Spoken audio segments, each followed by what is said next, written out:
Well, I have one heck of a mess everywhere now.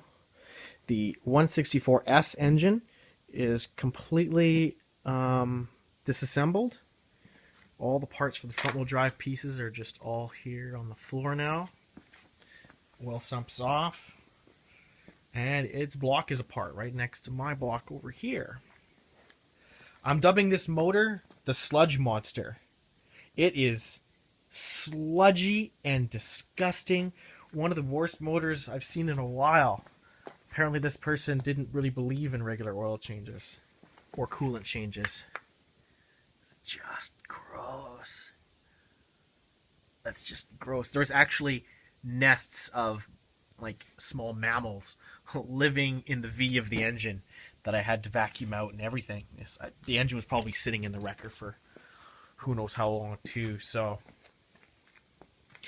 move on over here to the heads, which I've now dunked in the solvent tank, but there's still huge deposits of varnish and crappy oil on everything. So it's actually going to take some time to clean all that stuff out. It always does, but I'll use my secret weapon oven cleaner in there. That stuff takes that crap off real quick. You can see the gross oil that was left behind on everything. The other head's in the solvent tank there, being washed as well. Here's the pistons and liners that came out of that engine, and I don't know how to explain the liner surface other than just a complete mirror. There's absolutely no cross-hatching left on like these cylinders like anywhere, which is like amazing because there's almost always a little bit of cross-hatching left, but holy moly, this motor was sure spent. Pistons are right there. I actually cleaned this one just to have a good look at it with some oven cleaner real quick. Hit it with some oven cleaner. Had a look at it. Measured the dome against the other dome on the other piston. It is noticeable actually, the compression bump. So here's the OEM piston, which I cleaned as well. Next to the Motronic piston.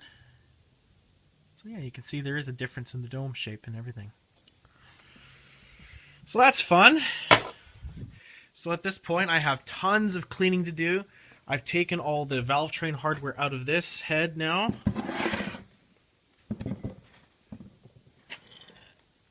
Pretty grimy. So yeah, lots of work. It's a lot of work to clean this stuff. That's one of the things you probably spend on an engine rebuild if you want to do it and have everything be really nice and clean. This probably takes longer to clean everything than it does to rebuild the whole engine. Head gaskets are down here.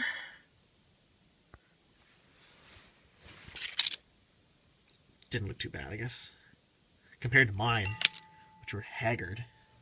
I think those are the OEM ones. So yeah, I've heard, now I don't know if somebody can chime in on this, that the crankshaft from an Alfa 164 is actually 8 millimeters shorter than a rear-wheel drive crankshaft that you see right there. And I've also heard, although I'm not sure, that the block is actually 4 millimeters shorter as well. I'm going to have to do some measuring to find out, because people say that in order for the oil pans to actually line up, this is the front wheel drive gasket, and this is the rear wheel drive pan. People say that a lot of the bowl holes and stuff don't line up, and which is of course true if you use the front cover from the 164, which I'm not going to.